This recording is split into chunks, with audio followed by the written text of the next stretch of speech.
Welcome to our deep dive today.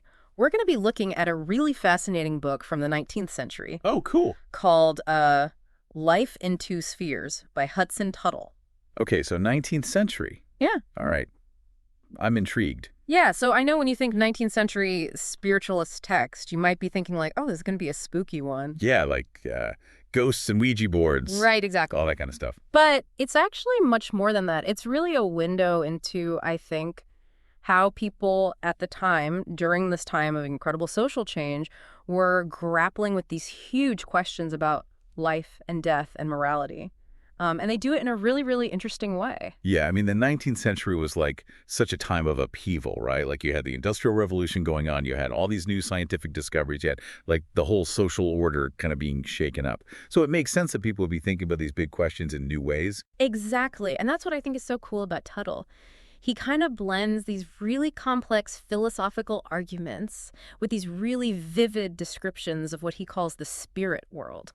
So it's like not just a dry theoretical treatise on the afterlife. No, not at all. He actually tries to paint a picture of what it's like. Yeah, exactly. I mean, we're going to be diving into some incredible passages from the book itself. And you'll see, I mean, it's poetic language, insightful dialogues. There's even a bit of cosmic travel. Oh, wow, cosmic travel. Okay. Now I'm really interested. Yeah, it gets pretty wild. So Tuttle really doesn't waste any time. He jumps right into the heart of things, All right, let's hear it. starting with marriage. Marriage. Okay. Interesting place to start. Right, you think like, okay, afterlife, marriage, what's the connection?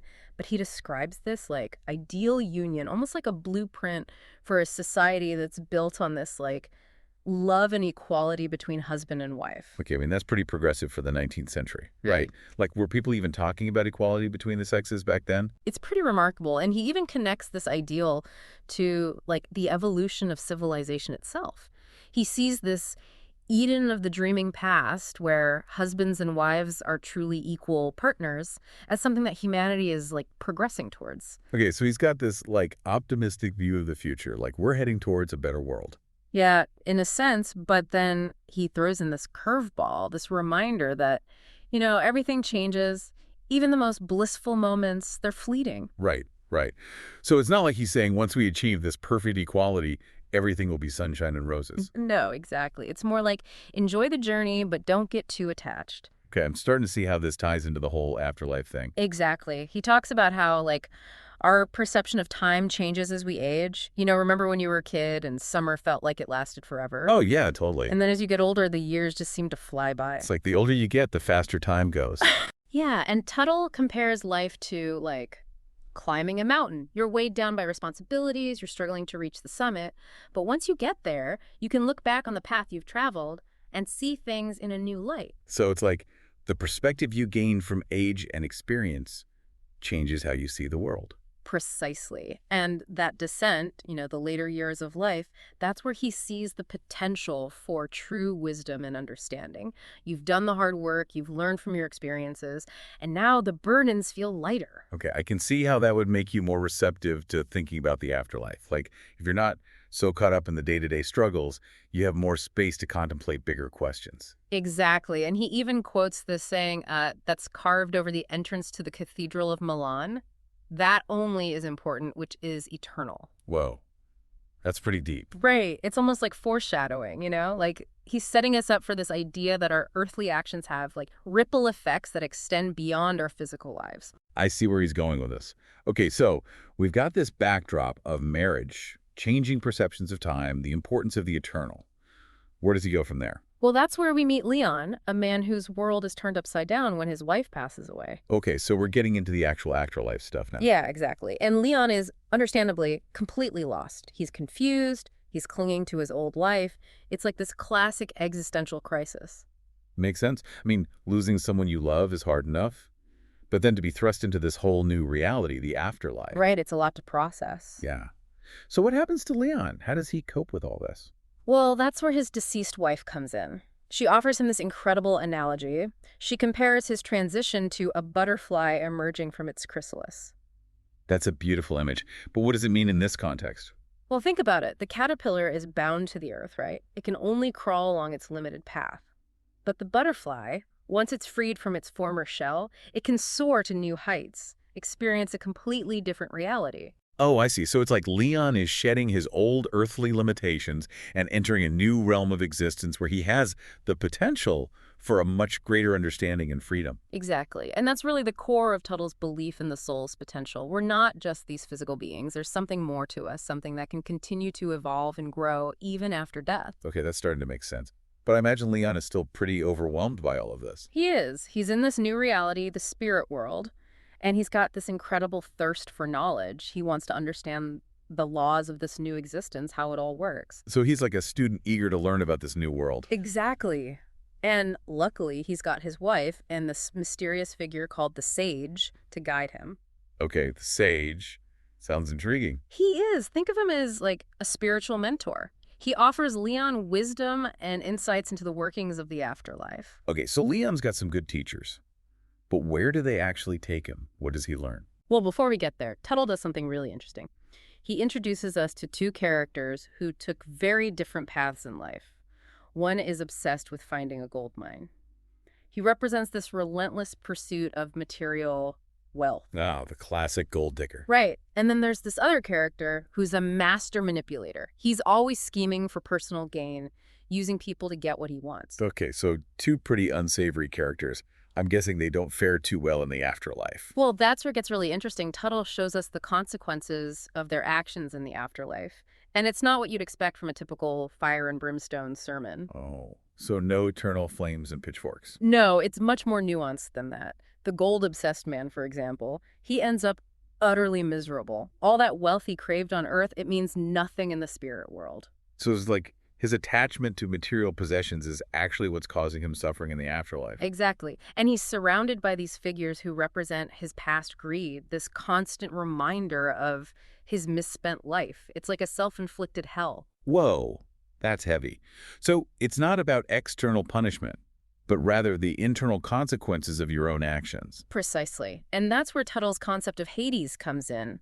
He challenges the traditional idea of hell as a physical place. He says heaven is a condition, not a locality. Okay, so it's more about your internal state, your mindset, rather than some fiery Yeah, underworld. it's like your choices, your attachments, and ultimately your state of mind shape your experience in the afterlife. That's a really interesting take on it. So where do the manipulator's actions lead him? Well, his story unfolds a bit later in the book, but Tuttle definitely shows us that our actions have consequences, both in this life and the next.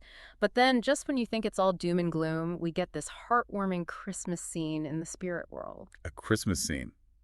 That's unexpected. Right. But it's this beautiful glimpse of how our earthly traditions and relationships can continue in this new realm.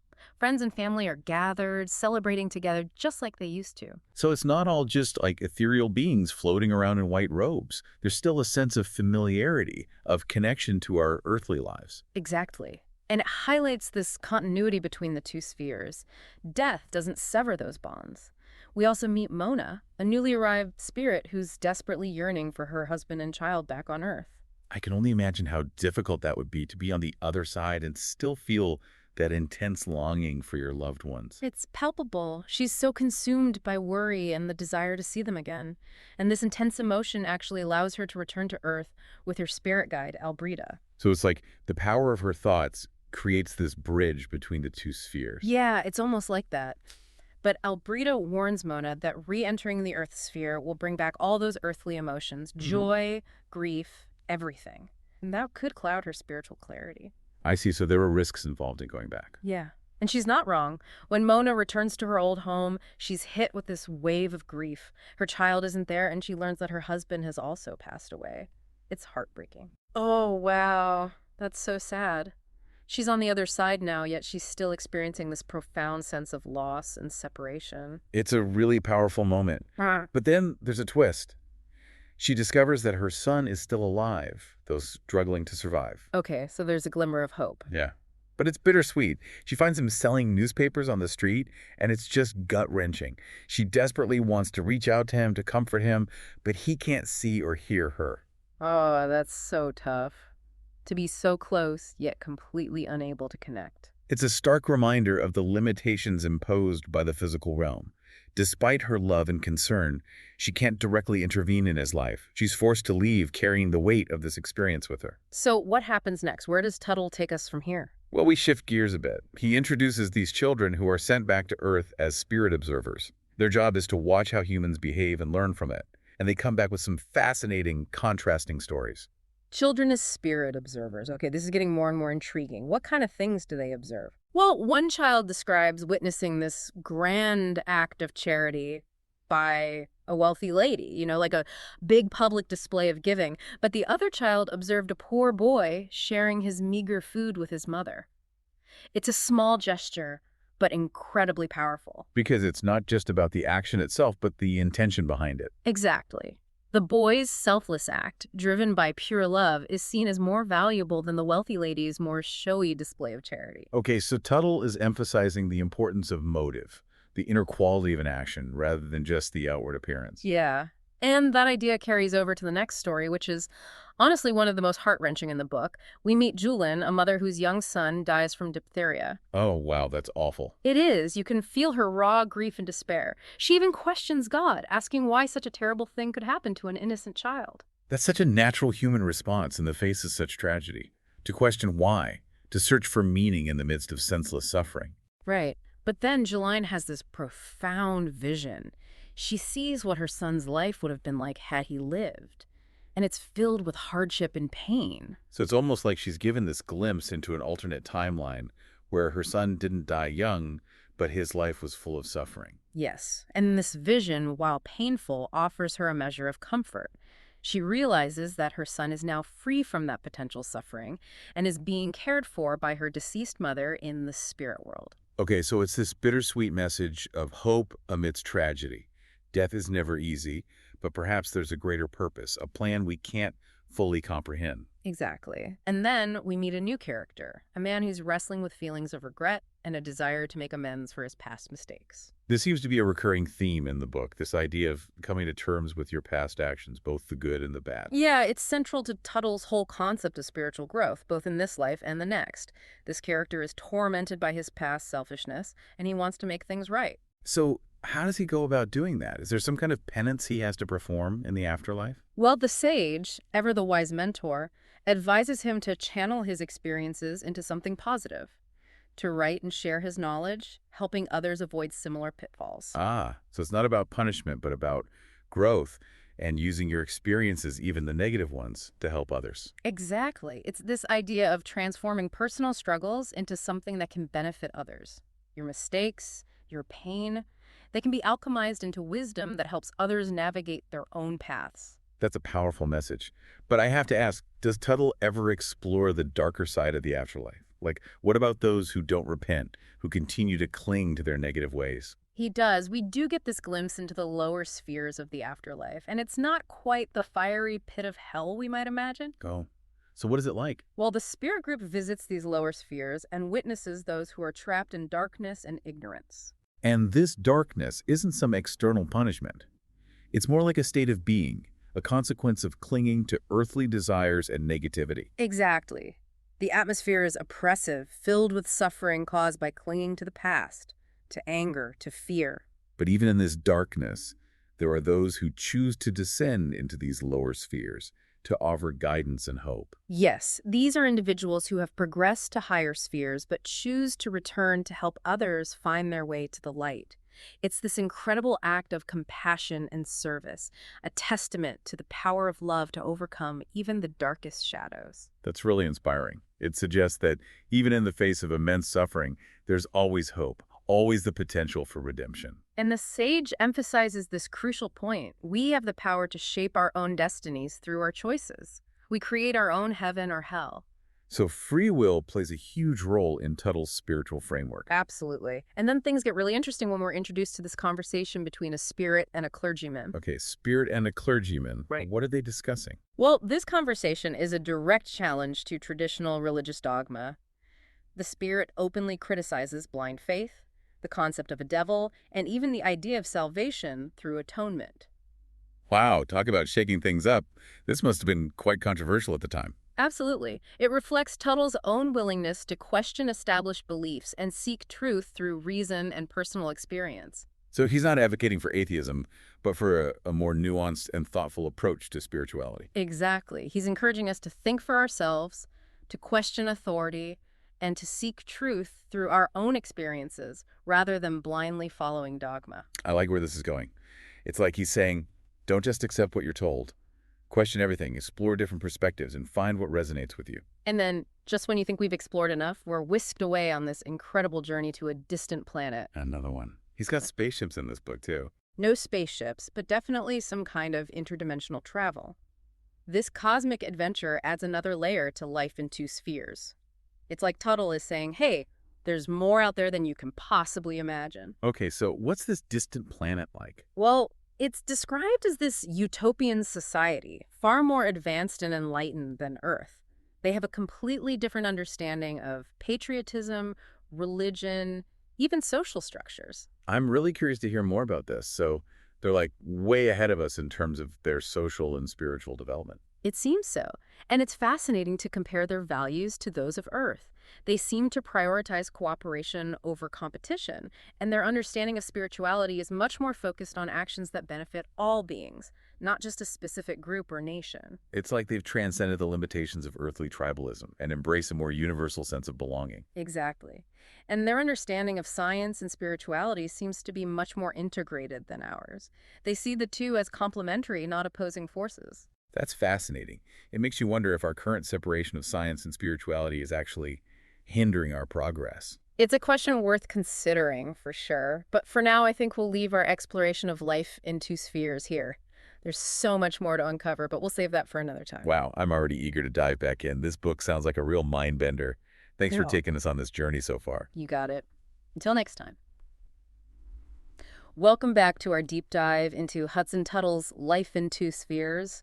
We left off with Lucian Wright grappling with the weight of his past actions, and it just seems that regret and a desire for redemption are these pretty universal experiences. Oh yeah, definitely even in the afterlife apparently. Yeah, it seems so. And Tuttle really dives into these complex emotions, you Yeah. know? He takes us deeper into Lucian's story, shows us how he navigates the challenges of like confronting his past mistakes and trying to find peace. But before we get to that, there's this really interesting detour that Tuttle takes us on Scott, I'm listening. into this concept that he calls contentment versus true goodness. Contentment versus true goodness. Okay, that's interesting. I mean, isn't feeling content a good thing? Well, that's what I thought too, but Tuttle argues that true goodness involves more than just passive contentment. You Mhm. know, he believes it requires action growth and a constant striving for something beyond just our immediate comfort. I see what you mean. Yeah. So it's not about rejecting pleasure or comfort, but recognizing that true fulfillment comes from pushing ourselves to evolve and actually contribute something positive, to the world around us. Exactly. Like, think about it. You could be perfectly content just sitting on a couch all day watching TV, Yeah. but are you really living a fulfilling life? Are you really contributing anything meaningful? Okay, yeah, I get the distinction. So it's not about being a hedonist or an ascetic. It's about finding that balance between enjoying life and striving for something more. Precisely. And Tuttle even uses this analogy of a spirit who's completely content living in a lower sphere of existence, kind of Yeah. just coasting along. This spirit is offered the chance to ascend to a higher sphere, but initially resists because it fears losing its familiar comforts. It's like we can get so attached to our routines, our habits, even if they're not really serving us in the long run. We'd rather stay in our comfort zone, even if it means missing out on something greater. It's so true. And I think that's precisely the point Tuttle is making. He's challenging us to consider what we're truly striving for, both in this life and the next. Are we settling for just contentment? Or are we actively seeking true goodness through growth and meaningful action? It's a powerful question for sure, Mm. and one that we could all benefit from asking ourselves more often. Absolutely.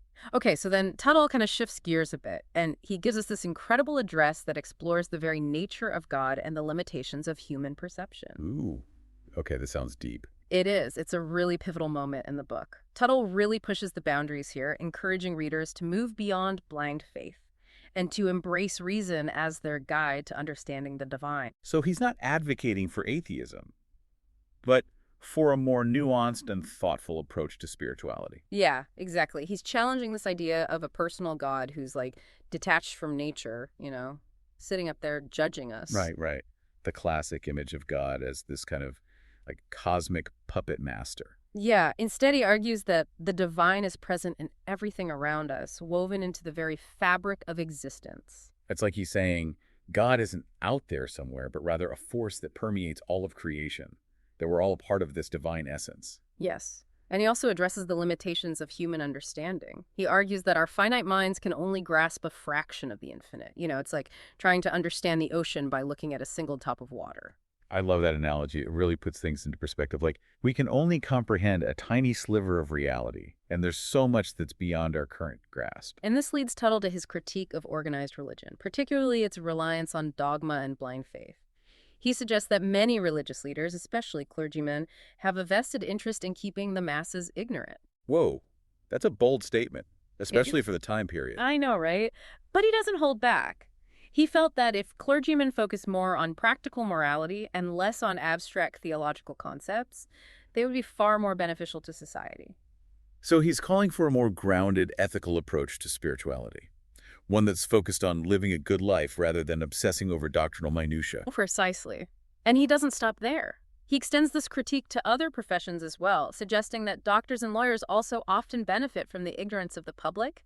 He calls for greater transparency, education, and a focus on the well-being of all, regardless of their social standing or financial means. It's a pretty radical notion for the 19th century. This call for societal reform that emphasizes knowledge, compassion, and ethical conduct across all sectors of society. It really is. It's like he's envisioning a world where knowledge is power, and that power is used to uplift everyone, not just a select few. And that vision is still so relevant today as we continue to grapple with issues of social inequality and the influence of power structures. Absolutely. Okay, so then, Tuttle brings us back to the spirit world and shows us a scene where the spirit group returns to Earth to observe a spiritualist gathering. Oh, interesting. So they're like going undercover to check out what's happening in the spiritualist movement. Yeah, it's kind of like that. And he contrasts two different types of circles. One is filled with curiosity seekers and those seeking just sensational experiences. Okay. And then the other is comprised of individuals who are genuinely seeking truth and spiritual growth. Ah, so he's making a distinction between those who are dabbling in spiritualism for entertainment and those who are approaching it with genuine sincerity and a desire for deeper understanding. Exactly. And Tuttle doesn't hold back his criticism of the first group. He suggests that their focus on mundane matters and the desire for spectacular phenomena actually distracts from true spiritual development. He even questions the motives of some mediums, implying that they might be exploiting the public's fascination with the spirit world. So he's advocating for a more discerning and responsible approach to spiritual exploration, one that prioritizes truth-seeking and personal growth over sensationalism and spectacle. Exactly. And this leads us to a really fascinating discussion about the nature of heaven and hell. Tuttle reiterates his belief that these are states of mind rather than physical locations. He's really hammering home this idea, isn't he? It's so central to his understanding of the afterlife. It is. And he provides this really vivid description of a lower sphere where those who cling to earthly desires and negative emotions are trapped in darkness and suffering. So it's not about a literal lake of fire, but rather an internal state of turmoil and spiritual stagnation. Precisely. Huh. And Tuttle emphasizes that this isn't some punishment inflicted by a vengeful God. It's a natural consequence of our own choices, our attachments, and our refusal to let go of what no longer serves us. It's a powerful message about personal responsibility and the interconnectedness of our thoughts, actions, and ultimate destiny. Yeah, it really drives home the point that we're not just passive recipients of some predetermined fate. We have the power to shape our own experiences, both in this life and the next. Okay, so we've got this idea of heaven and hell as states of mind. We've got the critique of organized religion. We've got this emphasis on personal responsibility. What else does Tuttle throw at us? Well, he introduces a new character, a man who is actually experiencing the transition from the physical world to the spiritual realm, like in real time. Oh, wow, so we get to see the actual process of dying and entering the afterlife. Yeah, kind of. And this man's story offers a glimpse into the initial confusion and disorientation that many experience upon entering the afterlife. He describes feeling tethered to his physical body for a while and then suddenly experiencing a sense of liberation and being welcomed by those who have passed on before him. So it's like he's shedding his old identity and stepping into a new reality, one that's both familiar and utterly foreign. Exactly. And he describes this overwhelming joy and a sense of liberation that comes with realizing the reality of immortal life. It's a really powerful affirmation of the continuity of consciousness beyond the physical body. That's a beautiful and hopeful depiction of the transition from one sphere of existence to the next. It is, but then we're introduced to another character, a woman who's struggling with immense grief and questioning the justice of God. She's lost her child, and her pain is just palpable. I can only imagine the depth of her sorrow, the feeling of utter devastation that comes with such a loss, especially for a parent. And she uses this really powerful metaphor comparing herself to a caged canary. Like her life is limited and constricted by circumstance. Yes. And then tragedy strikes, her cage breaks, her daughter dies, and she's thrown into this vast and terrifying world. So it's like she's lost her bearings, her sense of safety and purpose, like everything she knew and relied on has been shattered. And in her grief, she lashes out at those around her, blaming them for her misfortune. It's a really raw and honest depiction of how grief can manifest, how it can distort our perceptions and lead us to act in ways we wouldn't otherwise. It's a reminder that even in the spirit world, human emotions and struggles persist. We carry our wounds and our baggage with us, Yeah. even as we transition to a new realm. But then she experiences a profound shift in perspective. She realizes that she's not alone in her suffering, that others have endured similar losses, and there's comfort to be found in shared pain and understanding. So it's the power of empathy, the realization that we're all connected through our shared human experiences, even the painful ones. Exactly. And this realization allows her to begin to heal, to connect with others who can truly empathize with her loss.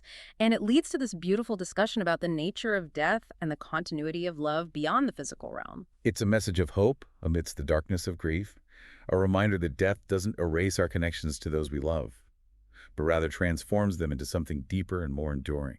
And Tuttle emphasizes that our loved ones who have passed on are still with us in spirit, watching over us and supporting us on our own journeys. He even suggests that we can communicate with them through spiritual means, maintaining that connection even though they're no longer physically present. That's a comforting thought, especially for those grappling with loss and the fear of eternal separation. It is. And it speaks to this deep human need for connection, for reassurance that we're not alone, even in the face of death. Absolutely. But then the tone shifts again, and we're thrust into this heated debate between a spirit and a clergyman. Oh, I remember this one. It's like a philosophical showdown with each side representing opposing worldviews. Exactly. The spirit challenges the clergyman's traditional beliefs, questioning the concepts of sin atonement and even the existence of a devil. He argues for a more rational and ethical approach to spirituality, emphasizing personal accountability and the pursuit of truth through reason. And how does the clergyman respond to this challenge? Does he engage in the debate or just shut it down? Well, he clings tightly to his traditional doctrines, accusing the spirit of being influenced by the devil and warning of eternal damnation for those who stray from the path of righteous belief. So it's a classic clash between dogma and reasoned faith and free thought, a conflict that continues to play out in our own time. Exactly. It's this tension that I think makes Tuttle's work so compelling. He's not afraid to tackle these controversial topics and to challenge the status quo. He's definitely a thinker ahead of his time. Okay, so we've got this intense philosophical debate going on. What happens next? Well, just when we think we've explored every corner of Tuttle's universe, we're whisked away on another cosmic journey. Another one. This guy loves his interdimensional travel. He does. And this time, the spirit group travels to a world that's far more advanced than Earth. It's a society where harmony and cooperation reigns supreme, and the well-being of all is prioritized over individual gain. It sounds like a utopian dream, a vision of what humanity could achieve if we transcended our limitations and embraced a more enlightened path. Exactly. And it's so fascinating to compare their societal structures and values to those of Earth. They have a completely different understanding of patriotism, for example. Instead of blind allegiance to a particular nation or group, their loyalty is directed toward the good of all beings. It's like they've evolved beyond the tribalism and conflict that plague our world and embraced a more universal sense of belonging. Precisely. And their approach to religion is equally intriguing. They don't seem to adhere to rigid doctrines or rituals, but rather focus on actions that benefit all beings. So it's more about living in accordance with ethical principles and contributing to the well-being of the collective rather than adhering to a specific set of beliefs or practices. Exactly. It's a fascinating exploration of alternative ways of being both individually and collectively. And then, you're not going to believe this, we have another encounter with Jesus. No way.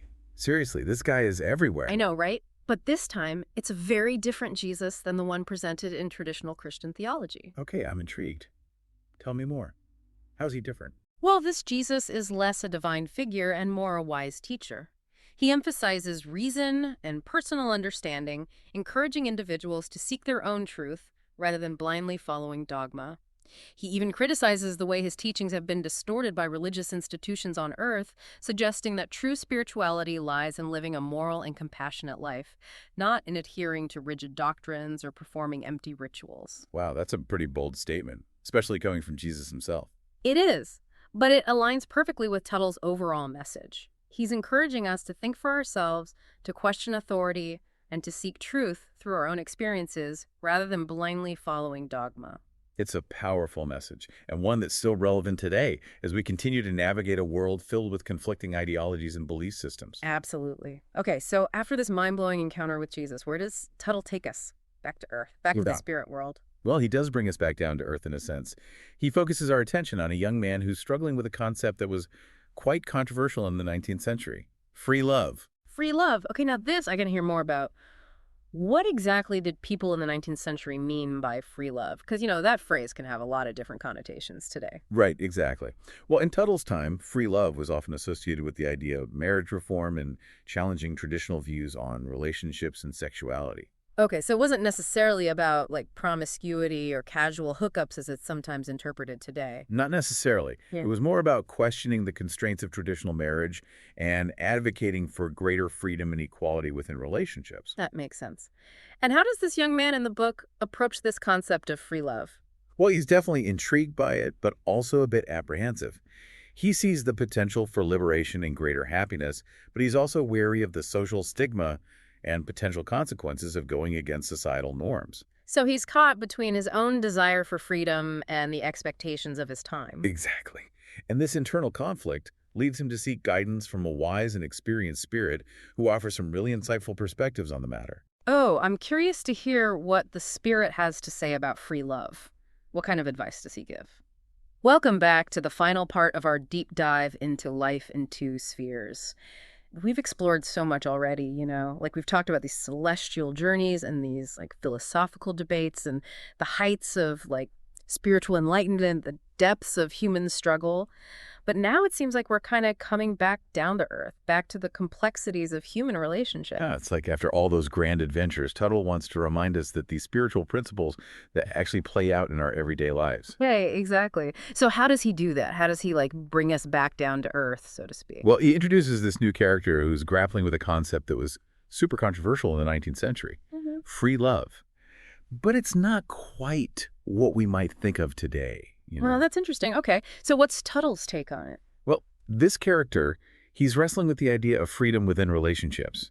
He believes that love shouldn't be confined or forced. Yeah. But he also fears the potential consequences of, like, unchecked freedom. Like, what happens if we just throw out all the rules and conventions? So he's caught in this tension between individual desire and societal norms, which is something I think we can all relate to, even today. Yeah, absolutely. Like, how do we balance our own needs and desires with the expectations of society and the people around us? It's a timeless dilemma, really. Right. And so how does Tuttle address this? How does he help this character navigate this tricky terrain? Well, the sage steps in, of course, offering his usual blend of, like, wisdom and practicality. Yeah. He advises the man to focus on teaching others about the laws governing the mind and the importance of understanding one's own character as well as the character of others. So it's not about advocating for a specific social structure or set of rules, but rather promoting self-awareness and insightful relationships. Exactly. Like if we truly understand ourselves and the people we're in relationships with, then we can create relationships that are built on mutual respect and understanding rather than just blindly following societal norms. That makes a lot of sense. But then Tuttle throws us another curveball, and it's honestly one of the most unsettling stories in the book. It's about this young woman who is physically bound to her twin sister. Oh, yeah, I remember this one. It's both fascinating and disturbing, right? Like they literally share a body. Yeah, but each sister has a distinct personality and desires, which creates this constant internal conflict. Right. It's like imagine being literally tethered to someone who has completely different thoughts and feelings than you. It would be incredibly challenging to say the least. And in this case, the woman is constantly at odds with her sister, who is portrayed as, like, selfish and manipulative and prone to fits of rage. Yeah, it's like she's trapped in a relationship that's both inescapable and deeply damaging. And it makes you think about how our relationships can really impact us, both positively and negatively. Sometimes those closest to us can bring out our best and our worst qualities. Absolutely. It's a powerful metaphor for the internal struggles we all face, right? Like the opposing forces within ourselves that sometimes pull us in different directions. Totally. And then to complicate matters even further, a young physician enters the picture. He's drawn to the woman's intelligence and sensitivity. Okay. But of course, her sister becomes infatuated with him as well. So you can imagine how this plays out. Oh, yeah. It's a recipe for disaster. Talk about a love triangle gone wrong. It is, and ultimately, the situation culminates in a tragic accident that results in the death of both sisters. Wow, that's a pretty dark turn of events. Yeah. So even in Tuttle's seemingly utopian spirit world, there's still suffering and tragedy. Yeah. It's a reminder that even though Tuttle is exploring the afterlife, he's still grounded in the realities of human experience. With flawed beings, we make mistakes, and sometimes those mistakes have tragic consequences. That's true. But even in death, the sisters are still bound together, right? Right. And this continued connection really highlights the lasting impact of our relationships, even beyond the physical realm. It suggests that the bonds we forge in life, whether they're positive or negative, they can continue to shape our experiences even after death. Wow. That makes you think about the importance of choosing your relationships wisely and nurturing those that bring out your best self. Definitely. But then Tuttle shifts gears again, taking the spirit group to this bustling city where they observe kind of the darker side of human nature. Hmm. The underbelly of society? Yeah, and he really doesn't hold back. He describes the rampant materialism, the social inequality, the moral corruption that's plaguing earthly society. So it's like he's holding up a mirror to humanity, exposing our flaws and the consequences of our choices. Exactly. And the spirits, they encounter all these individuals who are consumed by greed, vanity, the pursuit of pleasure. Right. And it really illustrates how prioritizing material gain over spiritual development can lead to a kind of spiritual emptiness, like a lack of true fulfillment. It makes you wonder if, despite all of our technological advancements and material progress, we've really progressed all that much in terms of our moral and spiritual development. That's the question, isn't it? But then, amidst all this darkness, Tuttle introduces a scene that reminds us of the enduring power of love and compassion. The spirits encounter a mother who's deeply distressed over her sick child. So he's showing us that even in the darkest corners of human experience, there are still glimmers of hope and love. Exactly.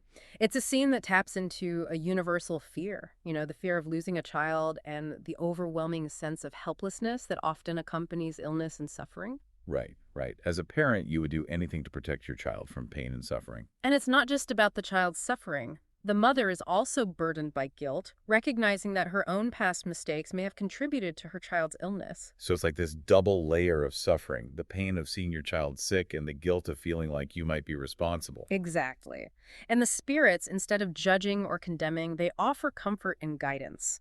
They emphasize that it's never too late to make amends, to learn from your mistakes, and to strive for positive change. So it's this message of hope, of second chances, the possibility of redemption, even in the face of our own failings. Yes.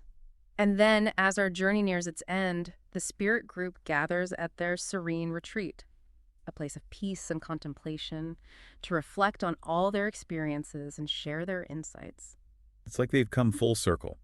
They've witnessed the best and worst of humanity, but they're still committed to their own spiritual growth and to helping others find their way to the light. Yeah, and there's this real sense of community and shared purpose among them. It's really inspiring, It suggests that even in the afterlife, we're not meant to be alone. We're meant to connect with others, to support each other on our journeys. And then, in a fitting conclusion to Life in Two Spheres, the sage, he delivers a final address, kind of summarizing all the key themes that we've encountered along the way. Right. It's like he's distilling the essence of Tuttle's message, reminding us of the principles that guide us toward, true fulfillment and lasting happiness. And what are those principles? What's the takeaway message here? Well, the sage emphasizes the importance of living a moral life, dedicating yourself to the service of others, and striving for continuous spiritual growth. So it's not about just believing the right things or following a set of rules, but actually living in accordance with these principles of love and compassion and selfless service. Exactly. It's about aligning your actions with your highest values and contributing to the betterment of humanity in whatever way you can. That's a beautiful message, Yeah. and one that transcends any specific religion or belief system. Yeah, It's something we can all aspire to, regardless of our background or spiritual path. absolutely. And so our deep dive into Life in Two Spheres, comes to an end. It's been quite a journey, wouldn't you say? Filled with profound insights, thought-provoking challenges, and glimpses into a world beyond our ordinary perception. Oh, yeah, for sure. It's really given me a lot to think about. What about you? What resonated most with you? Well, for me, it's this reminder that we're not just physical beings. There's something more to us, something that can continue to evolve and grow even after death. And that our choices really do matter, not just in this life, but also in the next. I think that's a powerful message and one that we can all carry with us as we navigate our own journeys. Exactly. So, to our listeners, we encourage you to continue pondering these questions, to explore Tuttle's work further and to delve into this rich tapestry of spiritualist thought that continues to inspire and challenge us today. Until next time, keep seeking, keep questioning, and keep diving deep. And remember, the journey doesn't end here. See you next time.